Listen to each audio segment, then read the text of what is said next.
اب عائشہ رضی اللہ تعالیٰ عنہ کہتی ہیں کہ میں اپنے حجرے کے اس حصے میں جہاں نبی صلی اللہ علیہ وسلم اور سیدنا ابو بکر کی قبریں تھی بغیر حجاب کے بھی چلی جایا کرتی تھی اور اپنے دل میں کہتی تھی ایک میرے شوہر ہیں اور دوسرے میرے باپ، ان سے میرا کیا پردہ. لیکن جب سے سیدنا عمر وہاں پہ دفن ہوئے ہیں تو عمر میرے لیے ہے نا محرم، تو میں کبھی بغیر پردے کے اس کی قبر کے پاس بھی نہیں گئی. یہ ہے دل کا پردہ. حالانکہ یہ نہیں تھا ان کا عقیدہ کہ بے سیدنا عمر کو اندر سے دیکھ رہے ہیں. جو بندہ 10 فٹ مٹی کے نیچے سے دیکھ سکتا ہے اس کے لیے تو پھر کپڑوں کا پردہ بھی کوئی اہمیت نہیں رکھتا. آپ میری سمجھ رہی لاجیک ہے؟ جو بندہ قبر کے نیچے سے دیکھ رہا ہے اس کے سامنے تو آپ کپڑے بھی پہن کے چلے جائیں تو نہیں دیکھ سکتا. جو اتنی موٹی جو ہے وہ زمین کی تہہ میں باہر دیکھ رہا ہے تو یہ 1 ملی میٹر کے کپڑے کے اندر سے نہیں دیکھ سکتا. پھکی دیتی ہے صوفیہ نے جو اور رزلٹ کر دینے. باقی لے لو پھکی ساڑھے کو الحمدللہ الزامی جواب اور اینٹی وینم بہت ہے الحمدللہ فلسفیکل آنسر وہ اور چل پڑتے ہیں اس سے. وہ یہ تو اپنی پرہیزگاری بتائی ہے.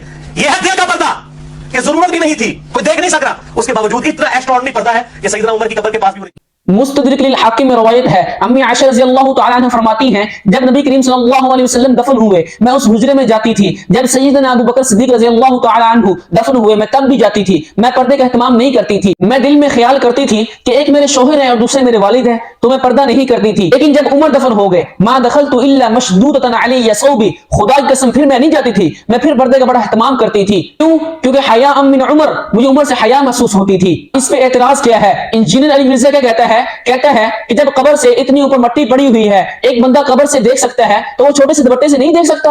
میں ان سے کہتا ہوں 1 میٹر چوڑا لوہا ہو اور 100 میٹر لمبا ہو، آپ ایک کونے سے بجلی گزارو دوسرے کونے تک فوراً پہنچ جائے گی. لیکن جب درمیان میں ربڑ لگا دو گے تو بجلی اب کیوں نہیں پہنچی؟ کیوں؟ کیونکہ درمیان میں ربڑ آ گئی تھی. ان کا سوال یہی تھا نا کہ حضرت عمر منو مٹی سے دیکھ سکتی ہیں، چھوٹے سے دوپٹے سے کیوں نہیں دیکھ سکتے؟ اب میں ان سے کہتا ہوں کہ سارے لوہے میں سے بجلی گزر گئی ہے لیکن اتنی سی ربڑ سے بجلی کیوں نہیں گزری؟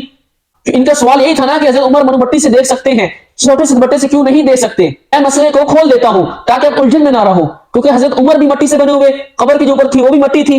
حضرت عائشہ رضی اللہ تعالی عنہ وہ مٹی سے بنی ہوئی. اب مٹی میں سے دیکھ سکتی ہے، کراس کر لیا. لیکن جب درمیان میں کپڑا آ گیا، جس طرح ربڑ میں سے کرنٹ نہیں گزرا اس طرح جب درمیان میں کپڑا آ گیا تو وہ رکاوٹ بن گئی. اب نہیں دیکھ سکتے. مٹی سے تو دیکھ سکتے ہیں، وہ بھی مٹی کی بنی ہوئی، خود مٹی کے بنے ہوئے، اوپر بھی مٹی تھی. لیکن جب درمیان میں کپڑا آ گیا تو وہ رکاوٹ بن گئی. جس طرح ایک لوگوں میں سے کرنٹ نہیں گزرا چھوٹے سے ربڑ سے، اس طرح وہاں سے بھی نہیں دیکھ سکتے.